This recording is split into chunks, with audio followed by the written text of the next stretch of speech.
예, 오늘 경제 인터뷰는요, 정치 테마주 이야기를 하려고 박정호 교수를 섭외를 했는데, 밤사이에 미국에서 깜짝 소식이 들려왔죠. 오늘부터 발효를 하게 됐던 그 상호 관세를 트럼프가 90일간 유예하겠다. 중국만 빼고 이렇게 된 겁니다. 이걸 발표하는 바람에 나스닥이 밤사이에 12%가 넘게 쑥 올랐습니다. 오늘 우리 증시, 우리 환율도 출렁일 것 같은데요. 이 문제까지 같이 짚어보겠습니다. 명지대 실물투자 분석학과 박정호 교수 어서 예, 오십시오. 안녕하세요. 깜짝 놀랐습니다. 네, 밤사이에. 맞아요. 예. 아니 저는 이 이슈로 이미 며칠 전에 인터뷰를 했는데 네. 그때 트럼프의 입장은 뭐였냐면 "난 밀고 나가겠다. 여러분 이거 건강해지려면은 쓴 약도 좀 드셔야 돼요." 이런 분위기였거든요. 예. 내부에서 부글부글하고 뭐 핸즈 오프 시위를 해도 끄떡없을 것 같던 트럼프가 어떻게 며칠 만에 상호 관세 유예, 어떻게 이런 결정을 내린 겁니까? 네. 뭐 사실 심중에 있는 마음을 해석하는 거야 뭐 여러 가지 추측일 수밖에 없긴 합니다만 예. 우리 저기 김현정의 뉴스쇼를 비롯해서 경꿀쇼에서도 몇 번 말씀드렸지만 음.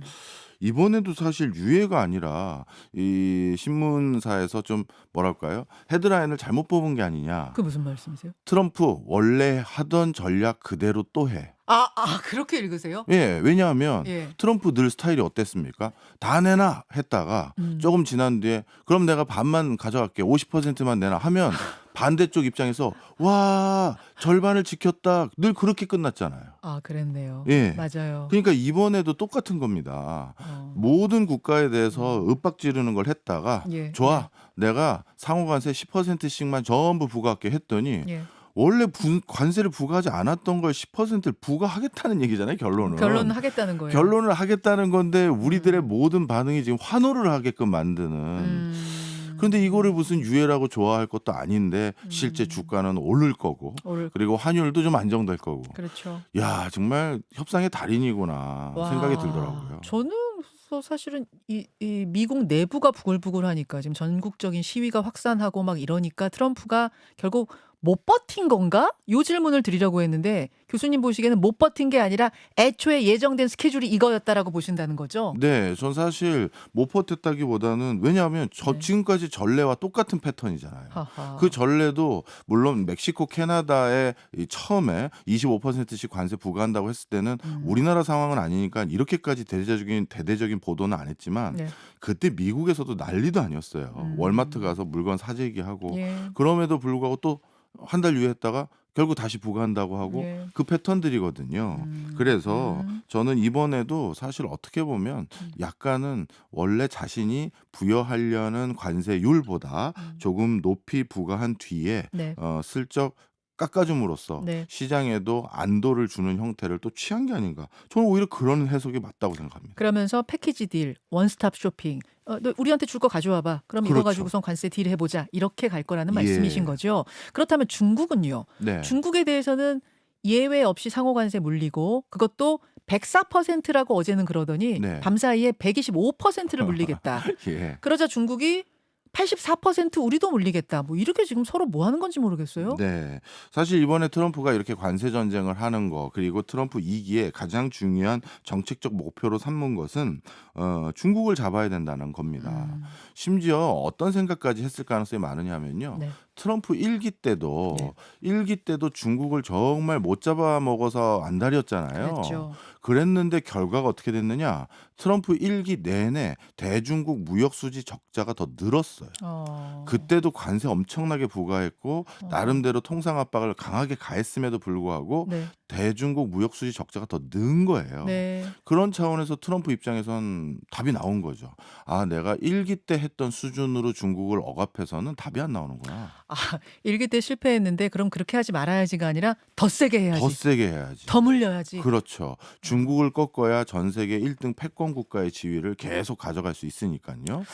근데 중국은 안 통하잖아요. 예. 다른 나라는 세게 하면은 이 좀 수그리고 들어오는데 지금 중국은 맞보복하고 있거든요. 그러면서 네. 서로 계속해서 이게 상승작용을 일으키면서 84, 125 그럼 이제 중국도 아마 100 넘게 또 물린다고 할 수 있고 뭐 계속 이렇게 되고 있거든요. 네. 지난 1기 때와 달리 중국도 트럼프 2기 때는 이렇게 강경 모드를 할 수밖에 없었던 게 지난 1기 때는 본인들이 나름대로 대응책으로 삼았던 게 몇 가지가 있습니다. 첫 번째는 트럼프가 처음 관세 부과해 달라고 얘기했던 것들에 대해서 우린 이건 너무 부담스럽다. 음. 대신 일부는 우리가 곡물을 사든지 뭘 사주겠다. 예. 뭐 이런 식으로 많이 했거든요. 예. 중국이 미국에 투자를 하는 걸 허용해 주진 않을 테니까요. 그렇죠. 그런데 그 물건 사는 거에 대해서는 결국 어떻게 됐느냐? 실제 샀느냐?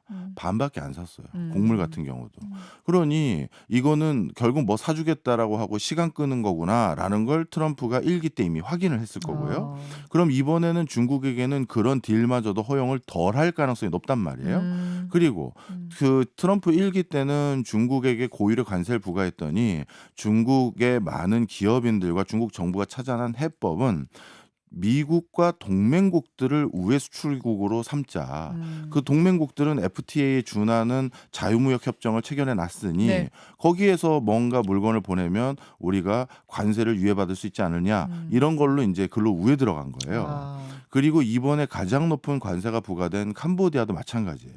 중국과 국경을 접하고 있는 곳으로서 캄보디아에서 제일 많이 수출하는 물건은 미국의 신발, 의류를 수출하고 있고 그리고 캄보디아가 제일 많이 수입하는 것은 중국으로부터 섬유, 면사, 봉제, 기계류를 수입하거든요. 캄보디아 통해서 미국 수출했군요. 그렇죠. 그럼 중국 메이드 사람들이. 인 캄보디아가 되는 그렇죠, 거니까요. 그렇죠. 그랬는데 이번에 트럼프의 조치는 그런 것마저도 전부 다 막는 거잖아요. 캄보디아도 때리겠다. 그렇죠. 캄보디아하고 방글라데시, 스리랑카에서 관세 걷어봤자 얼마나 걷겠습니까? 그러니까요. 그러니 중국 입장에선 다 막힌 거죠. 이렇게 생각해도 되는 거죠. 예. 그러면 이제 남은 방법은 그럼 너랑 나랑 뭐 죽기 살기로 싸우자인 그런 선택지를 강하게 선택한 거고요. 그렇군요. 자, 그럼 이제 어떻게 전개될 것인가가 궁금해요. 네. 다른 나라한테는 그냥 안 할 게는 아니고 90일 유예라고 했거든요. 네.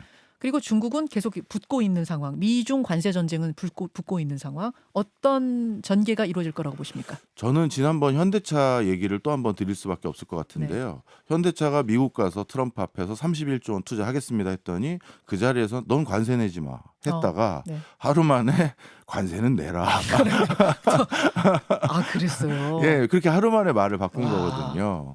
그런데 네. 이번 90일간의 유예 조치에서도 비슷한 일들이 많을 것 같습니다. 아하. 더 국가적인 차원으로 사례를 들면 멕시코, 캐나다죠. 예. 마치 멕시코는 국경 우리가 다 수비하고 우리가 불법 넘어가는 사람들 막겠다 했지만 또 관세 부과했거든요. 이게 왜 그러냐면요. 미국의 발등에 불이 너무 심하게 떨어졌기 때문입니다. 올해 트럼프가 미국 국채를 갚아야 될 금액이 8조 원에서 9조 원이에요. 이게 전체 미국 GDP의 30% 정도 됩니다. 네. 그럼 이걸 어떻게 갚아요? 음. 그러니 어떻게든 돈이 필요한데 그 돈을 마련하는 대표적인 방법론으로 또 관세 카드를 또 꺼내 든 거고요. 그럼 관세로 해결되느냐? 다 해결 안 되죠. 그래서 그거 말고도 뭐 골드 카드를 팔겠다, 뭐 또 다른 걸 해보겠다 하는데 하여튼 지금 본인이 뭐랄까요? 막아야 될 빚이 네. 돈이 워낙 크다 보니까 네. 저는 솔직히 말씀드리면 네. 투자는 투자대로 받고 음. 관세는 원래 내가 한국은 25% 올리기로 했는데 네. 10%로 깎아줬잖아. 근데 투자 금액 했으니까 15% 뭐 아니면 20% 이렇게 될 그럴 것 가능성이 같아요? 많아요. 예, 전 그렇게 생각합니다. 와. 너무 엿장수 맘대로인데. 그래서 요새 엿장수 분들도 개량해서 하시지 이렇게 맘대로 안 하시는데. 와. 좀 폭력적이죠. 폭력적이죠. 매우 네. 폭력적이고 세계 질서를 우롱하는 듯한 느낌이 든다. 저는 굉장히 기분이 나쁩니다. 네. 요새 미국 뉴스 보면서요. 그런데 또 전망은 좀 우울하네요. 자, 요 외에 여러분 환율은 그럼 어떻게 될 것이냐, 우리 증시는 어떻게 될 것이냐는 유튜브 경꿀쇼, 오늘 경제댓꿀쇼에서 마저 좀 이어가기로 하고 남은 시간은 원래 하기로 했던 얘기 정치 테마주 이야기를 좀 해봐야겠습니다. 조기 대선 국면이 시작되면서 지금 정치 테마주들이 다시 술렁술렁하고 있어요. 네. 정치 테마주라는 게 분명 존재하긴 존재하죠, 교수님. 예, 맞습니다. 정치 테마주라고 하면 간단하게 말씀드리면 특정 정치인이나 예. 정당 예. 또는 선거 이슈에 따라 주가가 영향을 받는 그런 회사의 종목들을 말하는데요.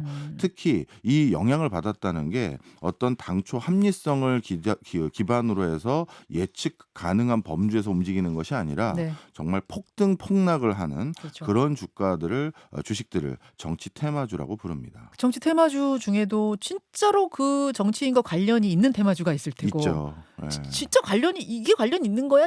싶은데 또 오르는 정치 테마주가 있고 좀 나눠볼 수 있을 것 같아요. 예, 맞습니다. 음. 더 정확히 말씀드리면 정치 테마주는 크게 세 가지 정도로 꼽아요. 예. 대선과 총선 테마주가 있어요. 음. 그러니까 그 사람이 아니라 그 사람이 뭘 하겠습니다를 바탕으로 어. 주가가 오르는 회사들이 있죠. 공약 정책을 바탕으로. 맞아요. 예를 들어서 뭐 지역 균형 발전을 해보겠다, 뭐 네. 4대강을 해보겠다 하면 그럼 4대강 공사할 때는 어디야? 이거 여기밖에 없네. 그렇지. 이런 공약과 관련된 테마가 있고요. 예. 이건 그나마 좀 합리성이 있다고 생각할 수 있어요.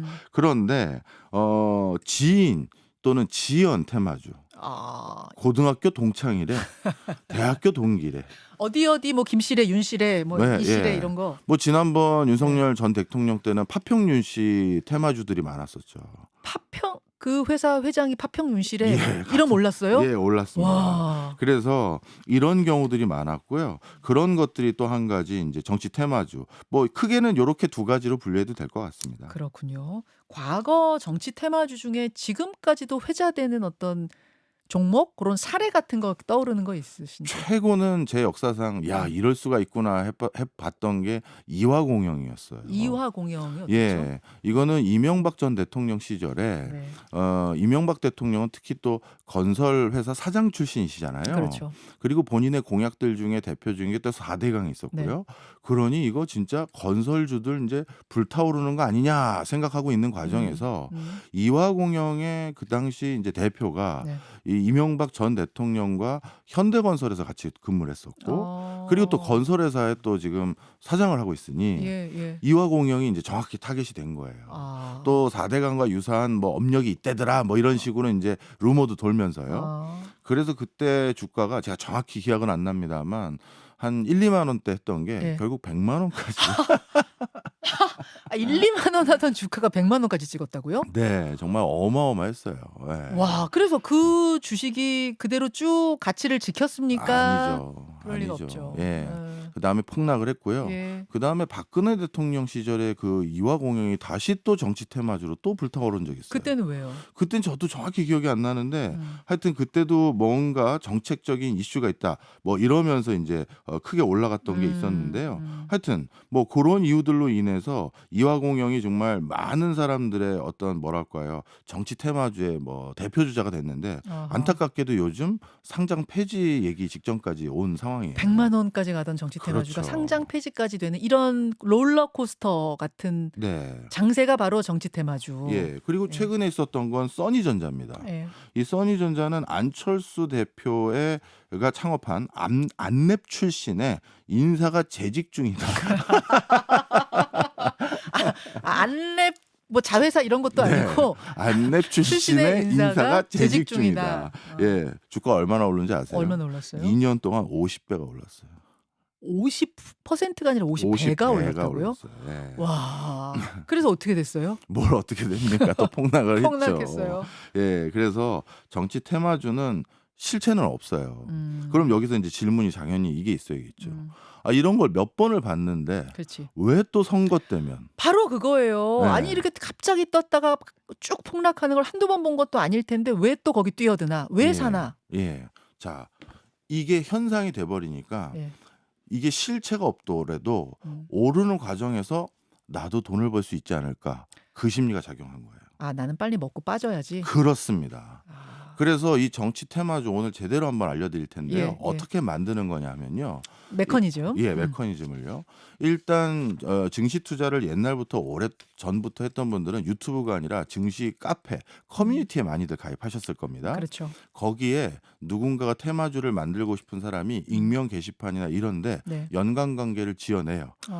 거기가 예를 들어서 모든 뭐 공시 자료 다 찾아가지고 파평 윤문을 찾는다든가 아니면 이재명 대표의 뭐 중고등학교 동창들이 혹시 있는 데를 무조건 찾아요. 아니면 테마 엮던지 그리고 스토리를 만들어서 올립니다. 지어내요. 네, 지원해서 올리죠. 그리고 나서 계좌 몇 개를 가지고 통정 거래로 주가를 조금씩 끌어올려요. 네, 그러다가 제일 중요한 게 있습니다. 어떻게요? 상한가 굳히기가 제일 중요해요. 이 상한가 굳히기 그건 이걸 뭐예요? 꼭 기억하셔야 되는데 상한가 굳히기. 주가를 조금씩 끌어올리면 자기들끼리 사고 팔고 하다가 예. 그러면 장중에 개인 투자자들이 뭐야 이 정치 테마주가 이거였어? 그러면서 슬슬 들러붙어요. 오르네. 네. 게시판에서 나왔던 그거 오르네 이렇게 예, 되는 거예요. 그렇게 되죠. 네. 그러면 이제 개인들이 사면서 이제 주가가 오르잖아요. 네. 그럴 때 장 마감하기 전에 반드시 상한가를 찍어줘야 돼요. 왜요? 왜 그걸 찍고 끝내야 돼요? 그럼 다음 날 오르지 못하고 이 장이 종료돼서 여기서 끊겼다고 생각하게 만든 거잖아요. 그래서 이 상한가 굳히기를 계속 며칠을 해줘야 돼요. 아하. 그러면 아. 야 결국 장 끝나니까 결국 상한가에서 결국 끝났네. 내일 아침부터 또 오르겠네. 또 오르겠네. 그리고 뭐 장중에 왔다 갔다 하다가 또 그날 그 다음 날도 상한가 굳히기를 또 들어가는 거죠. 그럼 이젠 현상이 돼버려요. 그때부터 이제 실체 없는 실체가 있는 있는 게 것처럼 돼버리는 인식이 돼버리는 거. 이거 진짜 뭐가 있구나. 네, 그리고 그 전에 있었던 여러 가지 사례들 개인들도 검색해 볼 거 아닙니까? 그렇죠. 예. 써니전자 50배고 이화공영 거의 100배고 야 그런데 이제 3-4배밖에 안 올랐어. 이제 시작이야. 들어가자. 그러면 초반에 장난질 쳤던 사람들은 이미 몇 배 벌고 나올 수도 있고요. 예. 그렇게 몇 배 벌고 일부 챙긴 다음에 또 중간에 또 챙겨보고 해서 절대 손에 안 보는 그런 매매를 할 수 있어요. 시장은요. 네. 항상 예. 신입생이 들어오는 곳이에요. 예. 그렇잖아요. 그렇죠. 장 그렇죠. 좋다고 하거나 나도 이제 취업했으니까 주식 투자 좀 해봐야지 하는 신입생은 매년 들어옵니다. 그럼 선배들 중에서 네. 나쁜 선배들이 그 신입생 호주머니 터는 건 당연히 있을 수 있는 일이에요. 여러분이 나 정보 얻었어 온라인 카페에서 이러고 들어갈 때쯤이면 이미 작전 세력은 먹고 빠지는 바로 그렇죠. 그 타이밍이 되는 거군요. 네. 그래서 정치 테마주 잘못 들어갔다가 쪽박 차는 겁니다. 네. 지금부터 중요합니다. 자, 어떻게 해서 그러면은 진짜로 투자할 가치가 있는 테마주와 아닌 것을 이렇게 구분해낼 수 있어요? 이거 진짜 간단한 네, 건데요. 네. 괜히 욕심 때문에 그런 거예요. 네. 우리가 얘기 들어보면 너털 웃음만 나는 것들 많거든요. 대표적으로 이재명 대표의 대표적인 정치 테마주가 오리엔트 전공인가 한대요. 젊었을 때 고생하셨을 때 거기서 일했다고 하더라고요. 그것 때문에 올랐다? 웃음만 나잖아요. 옛날 일한 거. 네. 그런데도 들어가는 건 말이 안 되는 거죠. 아하. 정치 테마주는 결국 원인은 내 욕심에 있는 거예요. 내 욕심에 있는 거다. 그러니까 논리적으로 말이 안 되는 건 들어가면 안 되고요. 네. 차라리 김대중 대통령 시절에 그때 벤처 육성하겠다고 하면서 닷컴 열풍 불 때 네. IT 회사들 주가 급등한 거는 이해가 돼요. 그다음에 노무현 대통령 때 첨단 기술 육성하겠다고 해서 로봇 관련 주식 대거 떴거든요. 그것도 이해가 돼요. 네. 이런 거는 제가 그나마 그러려니 하지만 방금 말씀드린 것처럼 지인, 연고 이런 거는 이제 절대 들어가시면 안 됩니다. 주의하셔야 됩니다. 여러분 대선이 시작됐고 정치 테마주 작전 세력들 다시 기승 부린다는 거 반드시 기억하시고요. 못다한 이야기는 유튜브 경꿀쇼에서 이어가 주세요, 교수님. 네. 고맙습니다. 고맙습니다. 김현정의 뉴스쇼는 시청자 여러분의 참여를 기다립니다. 구독과 좋아요, 댓글 잊지 않으셨죠? 알림 설정을 해두시면 평일 아침 7시 10분 실시간 라이브도 참여하실 수 있습니다.